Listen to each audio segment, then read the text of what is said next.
Students, welcome to my YouTube channel target with RP में। आज का हमारा जो टॉपिक है वो है योग दर्शन। आज हम योग दर्शन के बारे में सारी चीज़ें जानेंगे। योग दर्शन के जो प्रवर्तक थे वो महर्षि पातंजलि थे। यानी योग दर्शन की शुरुआत किसने करी थी? महर्षि पातंजलि ने की थी। योग दर्शन का जो प्रमुख ग्रंथ है योग सूत्र, उसे महर्षि पातंजलि द्वारा ही लिखा गया है।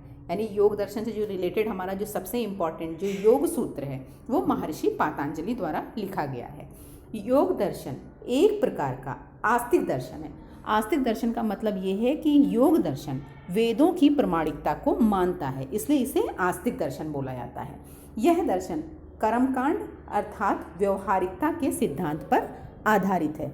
यानी योग दर्शन कर्मकांड के सिद्धांत पर आधारित है। सांख्य दर्शन था वो ज्ञान कांड पर आधारित था और योग दर्शन कर्म कांड पर आधारित है।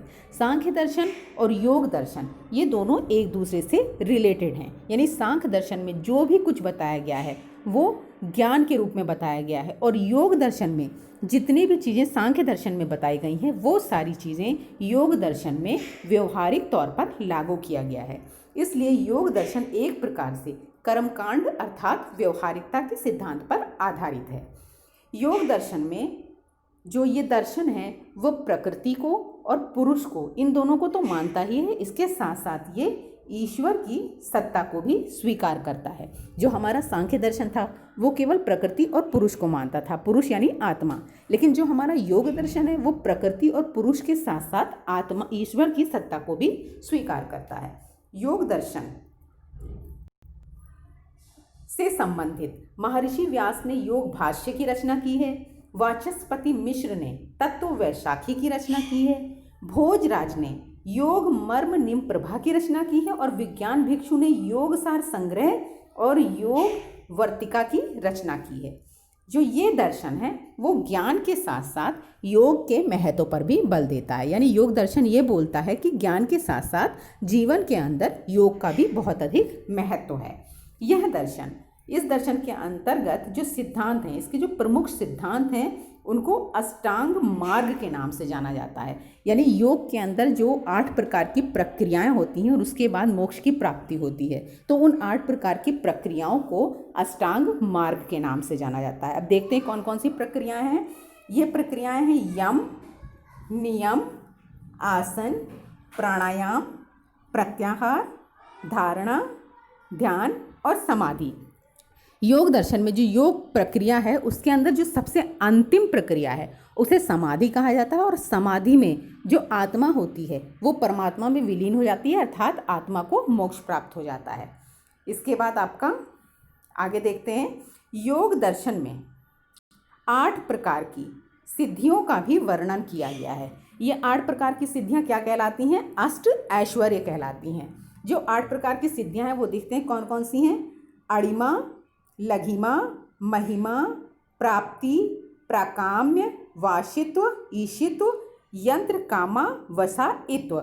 यह योग दर्शन के अंदर 8 प्रकार की जो सिद्धियां हैं यानी अष्ट ऐश्वर्य हैं, ये सारी ये सिद्धियां हैं, उनके नाम हैं। ये आपके ऊपर जो दिया हुआ है अष्टांग मार्ग, इन्हें ध्यान रखिएगा।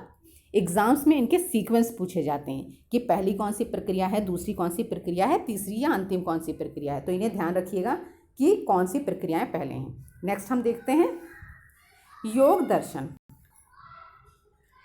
में मन को संयम करना और नियंत्रण करना सिखाया जाता है। यानी योग के माध्यम द्वारा हम मन पर नियंत्रण करना सीखते हैं, एकाग्र करना सीखते हैं। यानी इसका योग का शिक्षा के क्षेत्र में बहुत अधिक महत्व है। यदि कोई छात्र या छात्रा है वो अपने मन को एकाग्र करना सीख जाता है तो वो शिक्षा के क्षेत्र में अधिक सफल हो सकता है। नेक्स्ट आपका दिया हुआ है, योग के माध्यम द्वारा मनुष्य के भीतर जिस प्रकार की शक्तियों का निर्माण होता है उन्हें सिद्धि या विभूति कहा जाता है।